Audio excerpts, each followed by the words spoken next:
Hello everyone. हम start करेंगे English speaking. But उससे पहले सबसे पहले मैं एक बात बताना चाहता हूँ कि जब भी कोई इंसान, कोई भी स्टूडेंट इंग्लिश सीखने के लिए ट्राई करता है, सबसे पहले उसके दिमाग में एक ही चीज़ आती है, मैं इंग्लिश कितने दिनों में सीखूंगा, कि how much it will take to speak English fluent. क्यों? एक चीज़ होती है, जब इंसान जिम करने जाता है तो उसके दिमाग में आता है, वो जाते ही एक बार ट्रेनर से पूछता है कि मेरा वज़न कब कम होगा। जब कोई रनिंग स्टार्ट करता है तो वो अपने ट्रेनर से यही पूछता है कि मेरी जो स्पीड है वो कब बढ़ेगी, कितनी देर में बढ़ेगी। वैसे ही जब भी स्टूडेंट इंग्लिश सीखने के लिए आता है वो एक बात पूछता है सबसे पहले कि सर कितने दिनों में मैं इंग्लिश सीख जाऊँगा। तो आज हम सबसे पहले जब इंग्लिश की क्लास स्टार्ट कर रहे हैं तो सबसे पहले हम उसी चीज़ पे फोकस करेंगे। आज हम बात करेंगे 3 चीज़ों की। इंग्लिश कैसे सीखें, इंग्लिश जब हम बोलते हैं शुरुआती में टाइम में क्या क्या हम मिस्टेक्स करते हैं, और number 3 how to start in beginning, कि बिगनिंग आप कैसे स्टार्ट करो। ठीक है, तो पार्ट 1 जब हम स्टार्ट करेंगे कि इंग्लिश सीखने में कितना टाइम लगता है। देखो, आपने YouTube पे कई थंबनेल देखे होंगे, बड़े बड़े मतलब अच्छे अच्छे वीडियोस बना रखे हैं, उसमें थंबनेल डाल रखा है 3 दिन में इंग्लिश सीखें, 5 दिन में इंग्लिश सीखें, मात्र 24 घंटे में आप इंग्लिश अच्छा फ्लुएंट इंग्लिश बोल दोगे, आप 1 महीने में फ्लुएंट इंग्लिश बोलोगे। देखो, ऐसा कुछ नहीं है। ठीक है, अगर आप इंग्लिश सीखना चाह रहे हो, ठीक है, इसके लिए टाइम पीरियड हुआ या फ्लुएंसी का डेटा हुआ, आपको कोई भी ट्रेनर नहीं दे सकता। हर एक ट्रेनर आपको सिर्फ इतना ही बता सकता है कि you will learn English at your wish.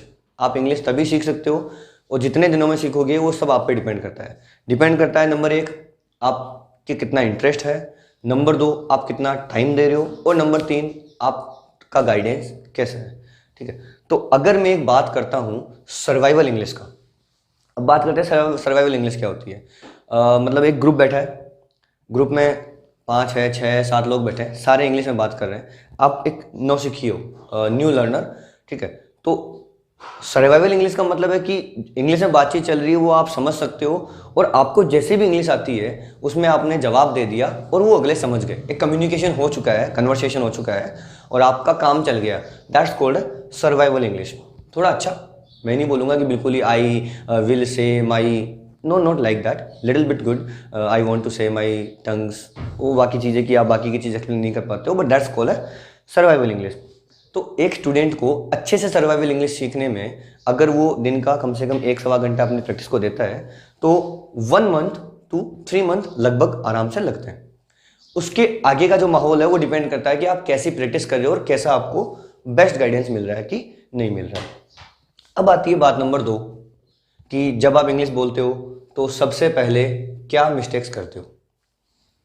देखो, स्टूडेंट लाइफ में एक चीज़ दिमाग में बैठ रखी है, वो दिमाग में एक चीज़ सबसे पहले ये बैठ रखी है, ग्रामर सीखो, इंग्लिश सीखो, learn grammar to get fluent. ये हमेशा के लिए गलत है। एक चीज़ दिमाग में बिठा लो स्टूडेंट्स, ठीक है, स्टूडेंट हो चाहे वो बड़ा हो, जो न्यू लर्नर है, if you are going to learn grammar you are not going to learn speaking. ठीक है, ये मैं प्रूव भी कर सकता हूँ, कई मैंने अपनी क्लासेस में प्रूव किया है, और अभी बता देता हूँ कि इसको एग्जांपल लेते हैं। 2 स्टूडेंट थे, राम और रॉय। राम और रॉय, नाम मैं इसलिए चेंज कर रहा हूँ, आपको पता चल जाए कि रॉय मतलब कुछ अच्छी जगह से है। एक अपने राजस्थान में हुआ, पढ़ा लिखा कुछ नहीं, दिल्ली में हुआ, पढ़ा लिखा कुछ नहीं। इसके पेरेंट्स भी वही है, नॉर्मल पढ़े लिखे, इनके पेरेंट्स भी वही है, नॉर्मल पढ़े लिखे। लेकिन जब वो 20 25 30 साल के होते हैं, दोनों ही स्कूल नहीं गए। ये एक नॉर्मल लैंग्वेज अपनी राजस्थानी और हिंदी में ही बात करेगा, लेकिन ये काफ़ी हद तक इंग्लिश में बात करेगा। इसका रीज़न क्या है? सबसे बड़ा एक ही रीज़न है, राम के पास जो एनवायरनमेंट था, राम के पास कोई भी इंग्लिश बोलने वाला माहौल नहीं था। राजस्थान गांव का एरिया, दिल्ली सिटी का एरिया, जहाँ पे आपको पढ़े लिखे लोग मिलेंगे सामने। रॉय भी अनपढ़ था, ये भी अनपढ़ था। क्या उन दोनों ने ग्रामर सीखी, इंग्लिश सीखी? इसने ग्रामर सीखी, इंग्लिश सीखी। क्या इसने कुछ ग्रामेटिकल रूल्स ट्राई किए? क्या वो स्कूल गया पढ़ने के लिए? नो। सबसे बड़ी जो चीज़ होती है इंग्लिश सीखने के लिए वो होती है एनवायरमेंट, कम्युनिकेशन एंड प्रैक्टिस। आपको जैसा एनवायरनमेंट मिलेगा आप उस एनवायरनमेंट में लग जाओगे। अगर एग्जाम्पल लेना चाहे तो आप अपना एग्जाम्पल भी ले सकते हो। छोटे थे 5, 6, 7 ईयर ओल्ड, जब आप स्कूल जाना शुरू हुआ आपको सिर्फ एक लैंग्वेज आती थी, that's your mother tongue, may be Marathi, Tamil, Gujarati, Hindi, whatever. धीरे धीरे आपने, अगर आप राजस्थानी या मराठी बोल रहे थे तो आप हिंदी में आए क्योंकि स्कूल में एनवायरनमेंट हिंदी का था। फिर आपने चेंज किया, धीरे धीरे एनवायरनमेंट मिला आपको, इंग्लिश पे आए। अगर आपने लर्न और किया है तो फ्रेंच वगैरह वगैरह पे आप आ गए। तो हमेशा ध्यान रखें, grammar, if you are learning grammar in beginning you can't learn English in a good way, remember it out. दूसरी गलती एक और स्टूडेंट करते हैं बिगनर्स, कि if I speak fast I speak fluent. No, remember a thing, your mind gets word. आपका जो mind है वो शब्दों को ढूंढता है जब आप बात कर रहे हो। तो जब भी आप कुछ बोलोगे आपका माइंड वर्ड्स ढूंढेगा, और वर्ड्स कहाँ से ढूंढेगा? जो आज तक आपने पढ़े हैं, सुने हैं या देखे हैं, उन्हीं में से ही वर्ड्स ढूंढेगा आपका माइंड। तो जब आप स्पीड से बोलोगे, ज़्यादा ही फास्ट बोलोगे इन बिगनिंग, तो आपका माइंड वर्ड्स नहीं ढूंढ पाएगा, ठीक है? तो आप फिर अटक जाओगे। I want to say that मतलब कि ये इन चीज़ों पे आप अटक जाओगे। That's called stucks. So you need not to stuck. आप इसके लिए क्या करें? Take your time to speak easy. आराम से बोलें, इतना स्पीड से भी ना बोलें कि आपका माइंड आपके ही वर्ड्स जो पड़े हैं वो वर्ड्स ही दिमाग से निकल जाए। ये दो होती है अपनी। अब थर्ड चीज़ पे आते हैं, नंबर 3, इंग्लिश स्टार्ट कैसे करें? तो जब भी आप इंग्लिश स्टार्ट करना चाहते हो, follow 3 rules. Number 1, gate easy word first, means learn easy words first. पहले आप इजी वर्ड्स पढ़ें, क्योंकि इंग्लिश सीखने के लिए इजी वर्ड्स ही इंपॉर्टेंट है।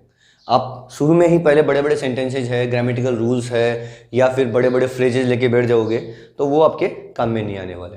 इजी वर्ड्स जैसे कि स्लीपी, टायर्ड, ईटिंग, हंग्री, ऐसे वर्ड्स आप लें, ठीक है? तो जब आप बिगिनिंग स्टेज में हैं तो आप एक्सप्रेस करें सिर्फ ममा हंग्री, ठीक है? तो आपकी ममा है या आपके टीचर है वो समझ जाएंगे कि आपको भूख लगी है, मतलब हंग्री। धीरे धीरे उससे आप अगले सेंटेंसेस पे आओ। हंग्री से आई एम हंग्री, ठीक है? स्लीपी से आई एम फीलिंग स्लीपी, ठीक है? शुरुआत आप बेसिक वर्ड से करें। जरूरी नहीं है कि आप पूरा सेंटेंस ही बोलें। Try to communicate with somebody जितना आप इजीली हो सकता है। Point number 2, start thinking in English. देखो, whenever you are going to learn English in a beginning days, try to change your thinking into English। क्या होता है, हम जो भी चीज़ सोचते हैं वो अपने हिंदी और मदर टंग में सोचते हैं। नहीं, ट्राई करो इंग्लिश में सोचने के लिए। और इंग्लिश में सोचने के लिए आपको एक तरीका बताता हूँ। वो तरीका पहला होता है कि जो आप कल करने वाले हो उसको आप सोचोगे कि मैं कल वहाँ जाऊँगा, मैं ये करूँगा, वो करूँगा। उसके आप वर्ड्स उठाओ, जैसे कि get up, brush, bath, ready, meeting, 8 o'clock, 9 o'clock। ये आप वर्ड लिख लो मतलब सोच लो। अब उनसे स्टार्ट कर लो, फिर उसको आप इंग्लिश में सोचना शुरू करो। गेटअप से I get up early in the morning, brush से I will brush my teeth tomorrow, उसके बाद में आई विल टेक फूड, उसके बाद में हो जाएगा I will go office, I will meet my friends, 4 o'clock I will go to gym, 8 o'clock and 9 o'clock I sleep, ठीक है? ये वर्ड्स पहले आप स्टार्ट करो, सोचो, और वर्ड से सेंटेंसेस ऑटोमेटिकली आ जाएंगे। Number 3, get the fix phrases. Phrases का मतलब होता है 2 या 2 से अधिक वर्ब्स जो मिलके बनाता है एक नया वर्ब, नया मीन, ठीक है? जैसे कि get and up. Get up का मतलब उठना हो गया। गिव अवे का मतलब देना हो गया। वैसे ही, ठीक है, ये दोनों तीनों चीजें हैं। लर्न करो फिक्स फ्रेजेस में अपन यूज कर सकते हैं। देखो, रिंग आउट का मतलब होता है निचोड़ना। अब रिंग आउट द टॉवेल, ठीक है? फिक्स फ्रेज आपकी रिंग आउट हो गई। अगला वर्ड आप ले सकते हो, ठीक है? Ring out the cloth, movie के लिए चल सकते हो। ऐसे सेंटेंसेस आपको लेने होते हैं। Remember the thing, learn English का मतलब ये नहीं होता कि आप एक बुक लेके बैठ जाओ या पर्टिकुलर सेंटेंसेस को रटने लग जाओ। Do not cream for learning. Learn ऐसा करो कि आपको आगे भी याद रहे और आप किसी को समझा भी सको, ठीक है, इसी के साथ पहली क्लास अपनी खत्म होती है. So in further classes we will learn the topics in English, learn and speak. Thank you.